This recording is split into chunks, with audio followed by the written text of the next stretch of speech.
They sat me down and said, "Your only job is to give us grandchildren. Nothing else matters." When I protested, they smiled coldly. "Then you're a disgrace to this family." Furious, I reached into my bag and pulled out a letter that wiped the smug looks off their faces instantly. I never thought a family dinner could change my life so much. But there I was, sitting at my in-laws' big oak table, feeling the weight of their expectations. My husband, Daniel, sat quietly beside me. Across from us were his parents, Margaret and Harold, both looking serious. Margaret started, her voice calm but firm. "We've been patient," she said. "But it's time you focus on what's important." I looked at her, confused. "I'm sorry, I don't understand." Harold leaned in, his eyes sharp. "Your main job is to give us grandchildren. Nothing else matters." I felt like the room was closing in on me. I turned to Daniel, hoping for support, but he just stared at the table, saying nothing. Taking a deep breath, I said, "I have a career and dreams. I can't just give that up." Margaret's expression hardened. "Then you're a disappointment to this family." Anger bubbled up inside me. I reached into my bag and pulled out an envelope. My hands shook a little as I placed it on the table. "I didn't want it to come to this," I said. "But you've left me no choice." Harold grabbed the envelope and opened it. As he read, his face changed from confusion to shock. Margaret leaned over to see, her face turning pale. This can't be," Harold stammered. I stood up, my chair scraping against the floor. "It's real. That letter is from my lawyer. It explains the legal steps I'll take if you keep pressuring me." Margaret's eyes narrowed. "You wouldn't dare." "Try me," I said, my voice steady. "I've kept records of every comment and action. If you don't respect my choices, there will be consequences." Daniel finally spoke, his voice soft but clear. "Mom, Dad, this has to stop. We love each other, and our decisions are ours to make." That night changed everything. Boundaries were set. Our relationship with his parents remained tense, but I took back control of my life and choices. It wasn't easy, but standing up for myself was worth it. After that dinner, things didn't calm down. They got worse. At first, I thought the letter would be enough. That showing them I was serious would make them back off. But Margaret and Harold? They didn't scare easy. 2 weeks later, Daniel got a call from his mom. I was right next to him when it happened. He put her on speaker. I still remember her exact words. "Daniel, you need to come home. Alone. We have something important to discuss." Without her. I raised my eyebrows. Daniel looked uncomfortable, but he agreed. And just like that, they were pulling him back in. That night, he came home quiet. I asked him what they said. He hesitated. "They're just worried about us," he muttered. "Worried? Or controlling?" I shot back. He didn't answer. Just walked into the bedroom and shut the door. Over the next few weeks, Daniel started changing. He'd come home late. Stopped talking much. I caught him texting during dinner, smiling at his phone like he was being coached. It didn't take long to realize he was spending more and more time with his parents. Then one day while cleaning, I found it. A notebook under the bed. Daniel's handwriting all over it. But what caught me off guard was the first page, how to convince her to give them a grandchild. My blood ran cold. There were bullet points, quotes from Margaret, even things I had said that they had twisted. Plans. Like I was some puzzle to solve. Like my body was a project for the whole family. I didn't confront him right away. I needed to think. And I needed proof. So I started documenting. Every weird conversation. Every time Daniel pushed me about kids when we had already agreed we'd wait. Every time his parents, accidentally, dropped by with baby clothes or parenting books. Then the twist I didn't expect happened. I got a call from HR. Apparently, someone had sent an anonymous complaint to my boss. Said I was mentally unstable. That I had been talking about hurting a future baby. That I was obsessed with staying childless in a way that could pose a danger. The complaint included anonymous screenshots of texts I never sent. Photos from my private Instagram. Even a voice recording from a conversation that had clearly been edited to make me sound unhinged. I couldn't prove it yet, but I knew it was them. Margaret had always been tech-savvy. Harold had contacts. And Daniel, he was silent the whole time. He acted shocked, but his face said otherwise. At that point, I knew it wasn't just manipulation anymore. This was war. And if it was war they wanted? I had just started. The HR nightmare threw me off at first. My job was everything to me. I worked hard to get where I was. The idea that someone tried to sabotage it just because I wouldn't pop out a grandkid? It made me sick. My boss, thankfully, didn't believe the complaint right away. We had worked together for years. Still, he had to do his due diligence. I was put on a wellness review. Soft words. But the meaning was clear, watch your step. The moment I left that meeting, I knew I couldn't play nice anymore. I needed leverage. I went back home, and for the first time, I did something I never thought I'd do. I snooped.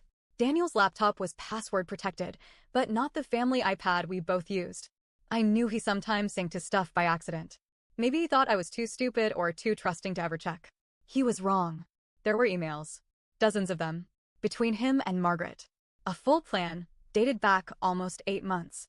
They had started this way before the dinner. They had mapped out every move. Isolate her. Get her to feel guilty. Make her question her job. Plant doubts about her health. And then this, word for word. If she still resists by March, I'll go ahead with Plan B. You'll need to back me up when I say she's unstable. Plan B. The date was March 12th. The same day I got the HR call. I didn't cry. I didn't scream. I just sat there, staring at the screen, realizing the man I married had become someone I didn't know. Or maybe he had always been that person, and I just hadn't seen it. But the biggest twist came the next morning. I was sipping coffee when there was a knock at the door. I opened it, and there she was, his ex, Lena. I had met her once, years ago. She had left quietly. Daniel always said she was too emotional. That she didn't want a family. That she walked away for no reason. Lena didn't waste time. Look, she said. I know this is weird, but I saw your post last week. The one about being pressured for kids. It sounded familiar. Too familiar. I didn't know if I should come, but I couldn't stay quiet. I invited her in. She pulled out her phone and showed me screenshots. Emails. Photos.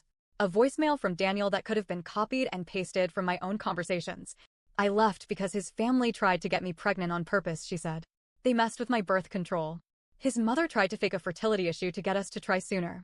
When I resisted, they called my job, told them I was mentally ill. I lost that job. It was the same exact pattern. They had done this before. And Daniel? He was part of it. Every time. The difference was, I wasn't walking away quietly. This time, I was going to be the one who left a scar. I spent the next 2 weeks planning everything. No more playing defense. No more hoping Daniel would come around. He wasn't confused. He was calculated. And now I had proof. Lena helped me gather more evidence. Turns out, she wasn't the only ex. There were 2 others, same pattern, same destruction. We reached out quietly. One of them, Sarah, agreed to talk. She was a nurse. She had almost lost her license after Harold made a formal complaint about her emotional instability right after she broke things off with Daniel. So I got everything printed, organized, and put into a binder. Yes, a literal, physical binder. I labeled it Family Planning, the Truth. I waited for the right moment. Margaret's birthday brunch at their country club was coming up. Big family event. Relatives, friends, even some local business owners who knew the family well. Daniel begged me to come, said it would mean a lot.